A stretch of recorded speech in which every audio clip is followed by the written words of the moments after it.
talking about this.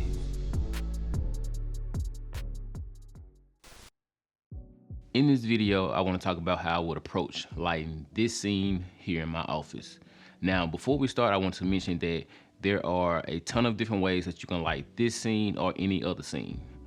You can use different lights, you can use different modifiers, or set design. Filmmaking in general is about problem solving.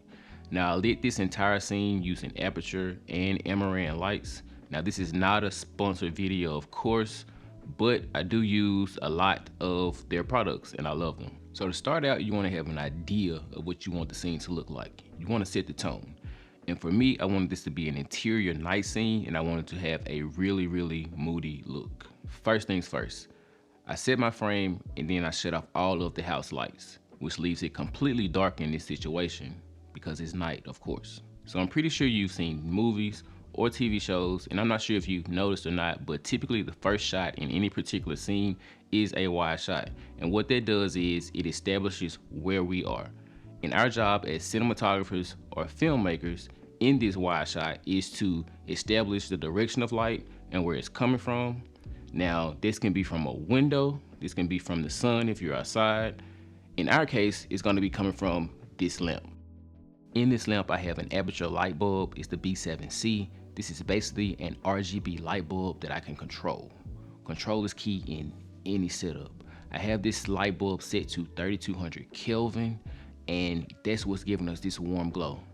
Now, this is also a good time to mention that I have my white balance in camera set to 4500 Kelvin.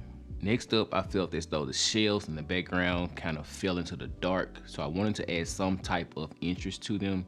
Now, in order to do that, I used 3 aperture MCs. They have magnets on the back, so they stick to any metal surface, but what they are basically RGB lights that I can control.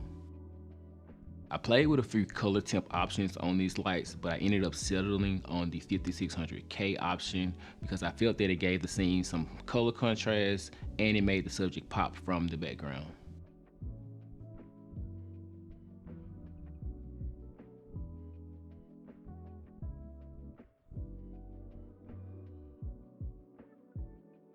So that's it for the wide shot. We've set the tone, which is dark, moody, interior, and we've established the direction of light and where it's coming from, which is the lamp, and it's coming from the far side.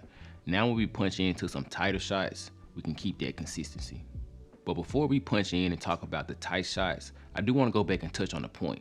Having soft light on your subject in the wide shot really doesn't matter too much, but when you punch in, you do want to have the light a little more flattering on your subject without completely compromising the look that you established in the wide shot. So let's hone in on that point. For these next couple shots, I switched to an 85. Now, this is what it looks like with just the lamp.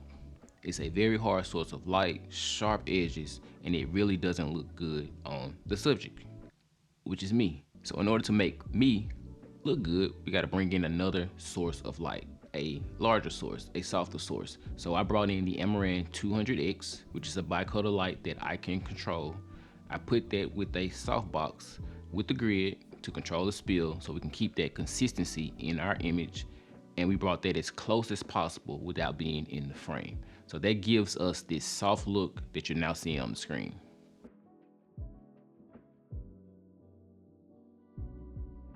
Now, if you remember, I have my white balance in my camera set to 4500 Kelvin. The lamp is set to 3200 Kelvin. Now with this Amaran, I set it to 4000 Kelvin.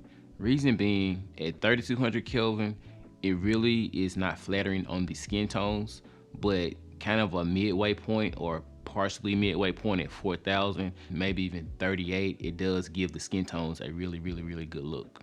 Also, here is a tip for you. Once you've moved from the wide shot to the tight shot, you can also move some furniture a little bit to help compose your shot a little better. So in this instance, I moved this plant to the left of the frame in a little bit so I can shoot through the plant so the plant can give us some foreground to create a more interesting shot. It really doesn't compromise the scene.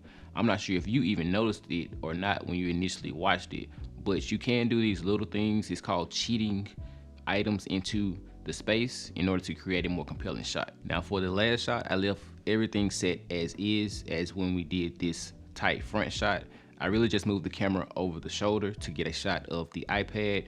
I shot through the plant, which I had to move once again. I'm not sure if you've noticed or not, but the light direction is coming from the same way, and it keeps the same look, dark, moody, interior.